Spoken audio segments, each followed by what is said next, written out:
We got our first look this morning at the man accused of holding 3 women captive for a decade in Cleveland since he was arrested on Monday.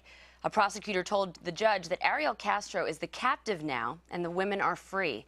Castro was arraigned on rape and kidnapping charges, and he's being held on $8 million bond. Also in court were his brothers O'Neill and Pedro on unrelated misdemeanor charges that have since been dismissed. Today we heard from the mother of Gina De Jesus, who explained what it was like to reunite with her daughter after all these years. After all those years, what did you say to one another? Actually, we didn't say nothing. We just grabbed each other and held on. That's what we did. There was no words. It was just hugging and kissing and crying. You were able to see all 3 of the women. How are they holding up emotionally, Nancy? Surprisingly, they are doing great.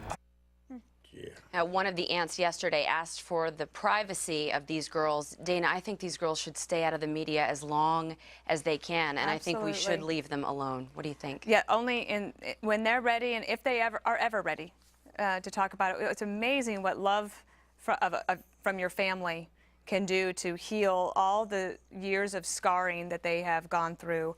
I do think there is something to be learned from this, however, and it might be that when they decide to talk, they might be able to help others from.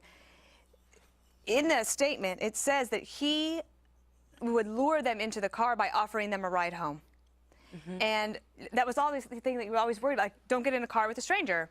Or maybe he was not a stranger to them. Maybe he knew of them in the neighborhood or something. But I think that there is something that if they can teach other young women something in America, or help us teach children how to make sure that you do not get in a vehicle with anybody. Is that, that's the thing that I found the most striking about this. First of all, that guy doesn't actually look like your first date, does he, Andrea? I don't think so. Not exactly. And for that dude pull up in a ratty old car and say, you want to ride? Right. I mean, somebody didn't tell those kids when they were young, don't get in cars with strangers, because that dude, been about the last He wasn't. guy. I don't think he was a stranger, though, because he was the father of a friend, right? One of the girls. Case, yeah. Isn't there another lesson, though, Eric? If you see something, say something, even with the neighbors. I mean, Charles Ramsey said, I wish I would have been more heroic earlier. I mean, shouldn't people be a little more alert and into what their neighbors are doing? Let me play up a little bit what Dana said. He said it himself. It's his statement. He almost blamed them for what happened to him by saying, hey, you got in the car with a stranger. Yeah, absolutely.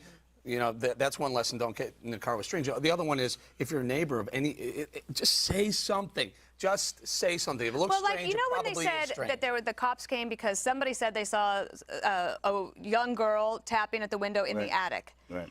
And then in his statement, he says he used to put them up in the attic if people came over.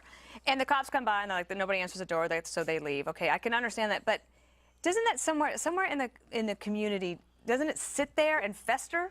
Well, okay, it's a weird subtlety, but in the past, you would hear. I mean, it was the deliverance joke that this sort of thing only happened in rural America, out in the woods, the backwoods.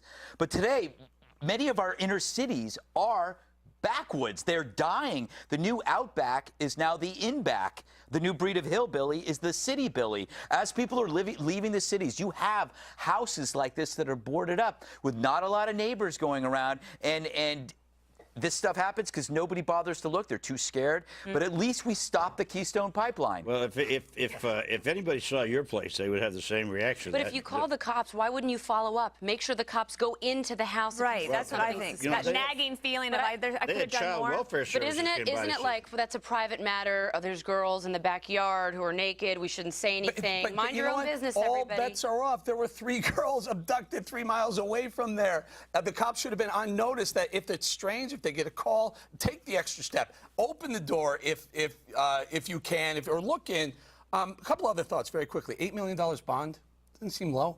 800 grand he can get himself out, and anyone can post that bond for him. How about $80 million bond? How about remand him to jail no matter what? And the other one is the 2 brothers get to walk, even though they had old misdemeanor parole violations. Yeah. But our friend, the filmmaker, he's still in jail. That's exactly right. Here's some good news. He could also face aggravated murder charges. This was breaking a little while ago for allegedly terminating those pregnancies. He could be charged with murder. This is another one. I'll volunteer. I'll fly to Cleveland. Give me the switch. I'm ready. You are just out to kill you're today. ready. You're in a hanging judge mode, aren't Do you disagree, Greg? It's weird. It's like I said, I'd like the death penalty before, but this one, there should be a job that is where you're allowed to do artisanal torture for the deranged, where you can come up with a certain. You know what? Put him in a cell, make Jodi Arias his nurse, and make Gosnell his doctor. There you go. You know, How's that? this one thing here. I think it's symptomatic of America today. The neighbors don't know neighbors. Nobody pays any attention to their neighborhoods. Doesn't somebody think a house like that might have drawn a little And they don't know attention? their local police. That's right.